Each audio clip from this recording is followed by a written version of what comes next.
বছর পরে আইলো আবার নির্বাচন।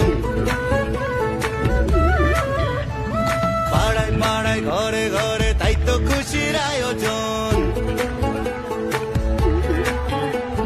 17 বছর পরে আইলো আবার নির্বাচন। পাড়ায় পাড়ায় ঘরে ঘরে তাই তো খুশির আয়োজন। ভোট সবাই তাসে দাসে যাইতাছি জানাইয়া